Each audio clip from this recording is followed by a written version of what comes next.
Welcome back, it's me, Lou. I'm here for another action figure review. Today will be a special video as we jump into the time machine and travel back a whole 21 years to the year 2003 as we take a look at this pair of Halo action figures. Alright, so I bought these recently at one of my local collectible toy stores. It's Wax Packs, Records and Toys, located in beautiful Roselle, Illinois. If you happen to live in the Chicagoland area, check this out. I love the place. Alright, so I bought these figures loose. They were not new.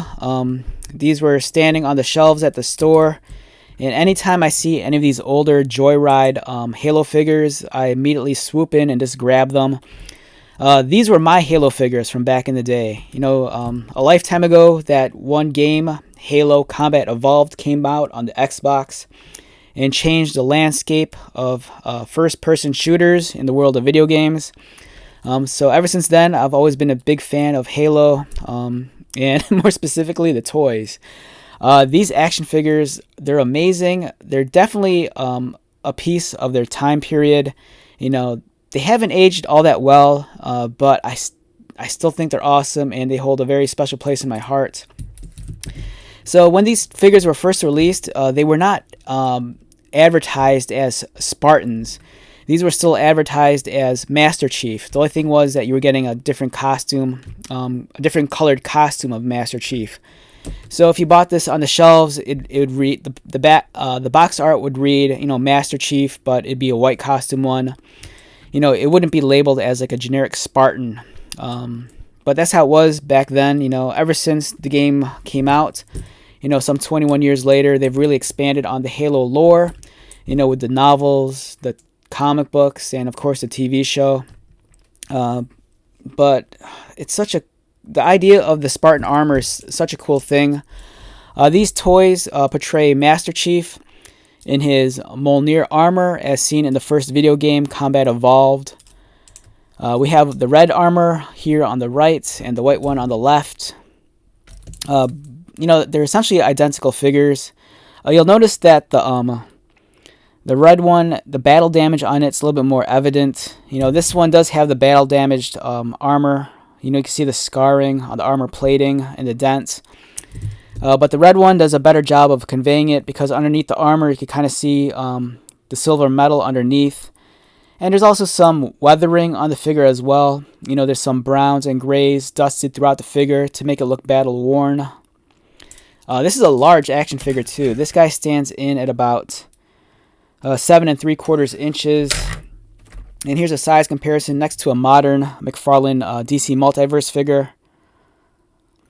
In the lore of Halo, the Spartans they're humans inside of these gigantic armor pieces, and then they stand in at around 7 feet tall. So, yeah, they're kind of like these giant brutes of characters. And speaking of brutes, here's some of the accessories these figures came with. Unfortunately, I don't think these are the right accessories for these figures. They're much smaller in scale, and although these are Halo weapons, I think they were taken from either McFarlane's line of Halo figures or from Mattel's very short-lived line of Halo toys. Because even though these are Halo weapons, they don't fit properly in the hands of these figures. For example, this plasma rifle, it doesn't really fit into the hand of either figure. Likewise, the Covenant Spiker here, very cool looking weapon. It's too small. So whoever had these figures previously, I guess they just mix and match the weapons. But I'm still stoked nonetheless to have these figures. They're really a product of their time. You know, even though they are well articulated, their posability is still kind of limited. You have movement in the head and in the arms, bicep cut, elbow bend, articulated wrists, swivel at the waist and at the legs. These aren't as nice as the modern Halo figures put out by Wicked Cool Toys and Jazzwares maybe like 2 years ago from the Spartan collection, but they're still, you know, they're still nice quality builds, both very hefty figures. And I'm glad to have these. You know, I'm always on the hunt for these older Halo action figures. I think they're fantastic.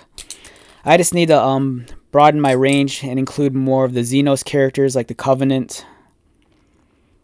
But overall, great figures. Well worth the purchase. I'm so stoked on these. I didn't pay too much for these either. I think I might have paid maybe like 10 to 12 bucks a piece for these. And in the shape they're in, you know, they're pretty much perfect. They're just missing their weapons.